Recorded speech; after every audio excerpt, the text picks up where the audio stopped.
Petu sa le lima whawhai le whalua tasi tila mo ile no o ni whai. Ua tatalo e nosa i le atua mo le whamangalonga. Ona ia tatalo lea mo le manuia o na tangata. E tusa mea tonu na tutupo lo tusia le tusia mamona o stasi mo le mao ia Yesu Keriso.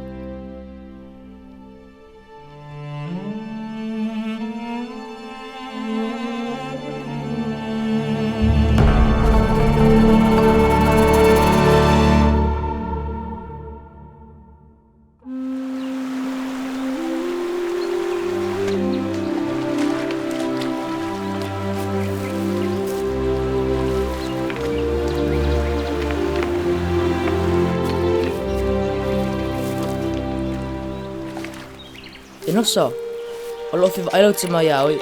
O au e nosa. Na uwi loa lo ta mao se tangata na tono ia. O na sa ia o au ila ngana. Ma ile o nga ma le popo inga fo ia leli. Ave papatusi nei.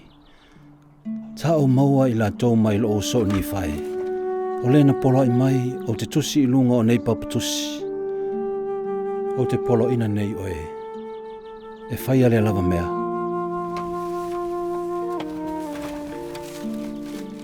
Ia whaamanuina le suafa o loo atua mo le nei mea.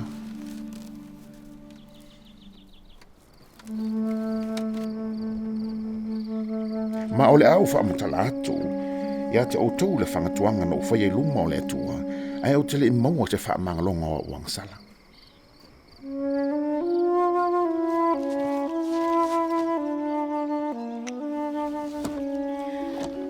Whea te alu i ai? Te alu tuli manu.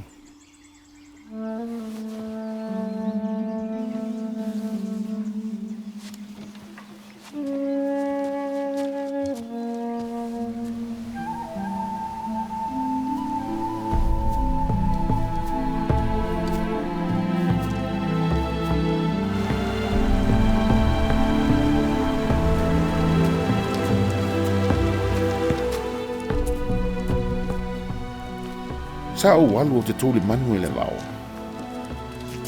Ma o upu sa o whalongo so o tautala i eilo tamaa e winga i le ola e whawawau. Ma le oli o le aupa ia, sa ngoto ifo i lo loto. Ma sa mate la ina lo uanganga. Ma sa uto tuli i lalo i luma o lo tofunga. Ma o tangi atu ia te ia i le tatalo manosi ma le whatawa na o mo lo lava anganga. Neli i...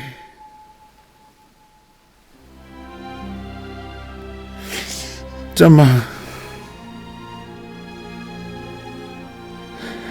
O tele o nga wha.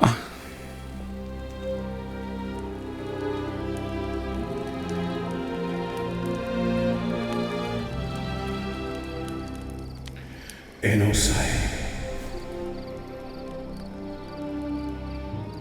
Ua whamangaloina o ang sala.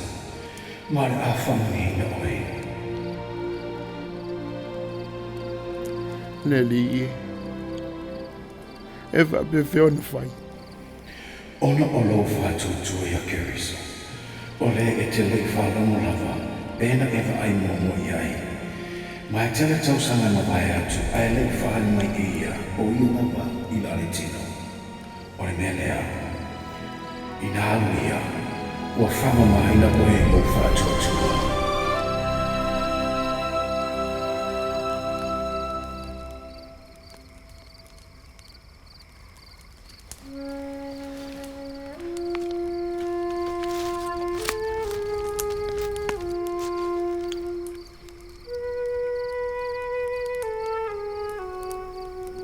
Leli e. Ea oso. Lo nuu o sani fai. O lo iai so manao. Molo lato manuia.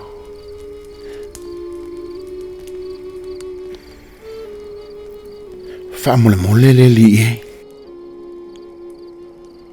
O le a o wasi atu i o uso e tu samlo lato whiunga. I le tausinga wa opolo inga.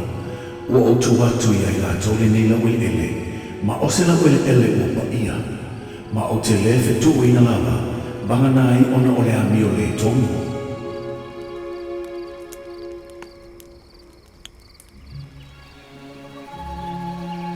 Leli e. o te fefe mo uso. O sa ala mana. A fai e pa usa ni fai. Lonu. I le soli tu la fono. Ma fa o mati e ina. Le li ie. Le tua. Pete fa sao ina se fa mau maunga o lonu. Ina ia au maia i se aso o lumana i sa ala mana. Ina ia atonu e mawhai o na au maia i la tō lorotanga. O le a au maia nei whamau mai sa mana i lo lava taini. Sa ngui le mana o le atua i ulunga i o ta lai ma walo atu i le nei nuu. Ma fola atu le fionga e tusa ma le upu moni wa ya Keriso. Ma sa o fola ina atu i o aso oma. Ma sa sili on o oli iai lo mea o le lalomangi.